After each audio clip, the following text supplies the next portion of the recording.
দীর্ঘদিন ধরে সংস্কার না হওয়ায় বেহাল দশা হিঙ্গলগঞ্জের নেবুখালী পার্কের। সুন্দরবন লাগোয়া হিঙ্গলগঞ্জ ব্লকের দুলদুলি ফেরিঘাটে বাম আমলে এই পার্কটি তৈরি হয়।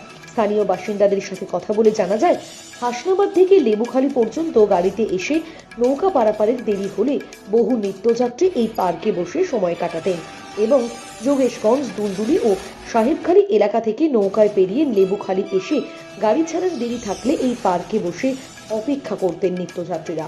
এছাড়াও স্থানীয় বাসিন্দাদের বেশ কিছু অংশ বিকেলে ও সকালে এই পার্কে এসে বসতেন। ছোট ছোট শিশুদের খেলার জায়গা ছিল এটি, কিন্তু এখন তা আর নেই।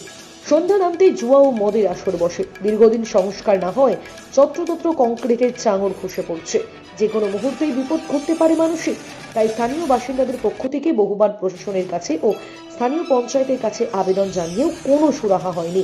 এই বিষয়ে স্থানীয় বাসিন্দা শুভঙ্কর মণ্ডল জানান, বিকাল হতেই আশেপাশের বহু গ্রাম থেকে ছোট ছোট শিশুদের নিয়ে মায়েরা এই পার্কে বেড়াতে আসতেন, কিন্তু দীর্ঘদিন সংস্কার না হয় এখন আর পার্কের মধ্যে শিশুরা খেলতে পারে না।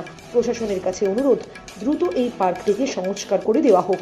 এ বিষয়ে দুলদুলি পঞ্চায়েতের প্রধান তাপস মণ্ডল জানান, মানুষ যদি না থাকে বা সেই সংস্কার যদি না হয়, তাহলে এখানে তো বিভিন্ন রকম সমস্যা তৈরি হবে। এই সমস্যার সম্পর্কে আমি আর কি বলবো। প্রচুর মানুষ এই শীতের সময় হাজারে হাজার মানুষ এসে এখানে পিকনিক এবং বিভিন্ন ধরনের তারা ট্যুরিজম থেকে বাইরের থেকে এসে এখানে বিভিন্ন মানুষ আসে এবং তারা এখান থেকেই আয় ওটা সিপিএমের আমলে তৈরি ছিল, এখন ওইভাবেই পড়ে আছে, কেউ কোনো দেখে না। এখন ওই টাকা পয়সা আসলে ভাগ বাটোয়ারা হয়ে যায়, কাজ হয় না। কি নাম আপনার, কোন দায়িত্ব? আমি সিপিআইএমের উত্তর দুলদুলি শাখা সম্পাদক।